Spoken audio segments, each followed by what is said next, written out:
Trump and Netanyahu reunite after 3 years for high-stakes meeting at Mar-a-Lago.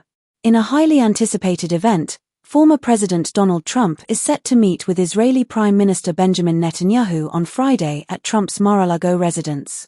This marks their first face-to-face interaction since Trump left the White House over 3 years ago. Netanyahu, fresh from his recent address to Congress and meetings with President Joe Biden and Vice President Kamala Harris, requested the meeting. Harris, now the presumptive Democratic nominee, emphasized the need to address civilian suffering and end the ongoing war in her discussions with Netanyahu. The meeting comes at a pivotal time for both leaders.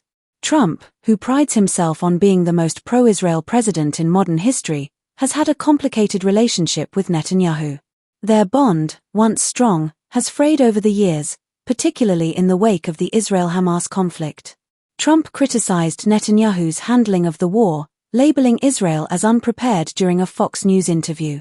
Trump's criticism extends beyond military strategy, stemming from what a former administration official described as a love-hate relationship.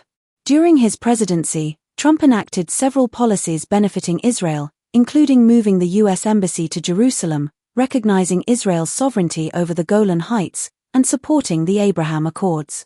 Netanyahu once hailed Trump as Israel's greatest friend. However, their relationship soured after Netanyahu congratulated Biden on his 2020 election victory, a move Trump saw as disloyal. The animosity grew when Trump accused Netanyahu of betrayal over Israel's alleged last-minute withdrawal from the 2020 airstrike that killed Iranian General Qasem Soleimani. Despite this, sources close to Trump acknowledge Netanyahu's attempts to mend fences through informal channels. In March, Trump allies, led by former National Security Advisor Keith Kellogg, visited Israel to discuss the Gaza conflict.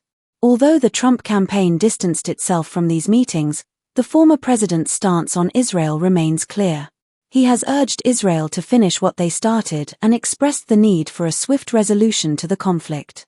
A senior Trump campaign advisor told CNN that the meeting signifies Trump's willingness to set aside personal differences to rebuild a working relationship with Netanyahu.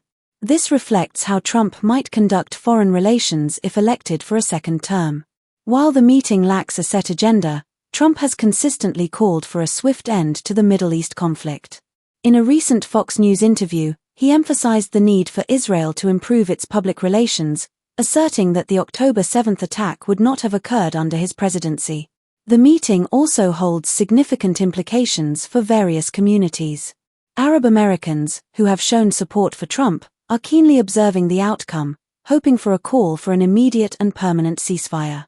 Jewish supporters, like former Congressman Lee Zeldin, expect Trump to inquire about Israel's needs to secure victory in the ongoing war. Trump's recent engagements with foreign leaders, including Hungarian Prime Minister Viktor Orban, British Foreign Secretary David Cameron, Polish President Andrzej Duda, and former Japanese Prime Minister Taro Aso, underscore his enduring influence. He has also maintained communication with Saudi Crown Prince Mohammed bin Salman, emphasizing his strategic importance in U.S.-Israel relations. As Trump and Netanyahu prepare to meet, the world watches closely, anticipating how their renewed interaction might shape the future of U.S.-Israel relations and the broader geopolitical landscape. Thanks for watching. Like, comment and subscribe for more updates.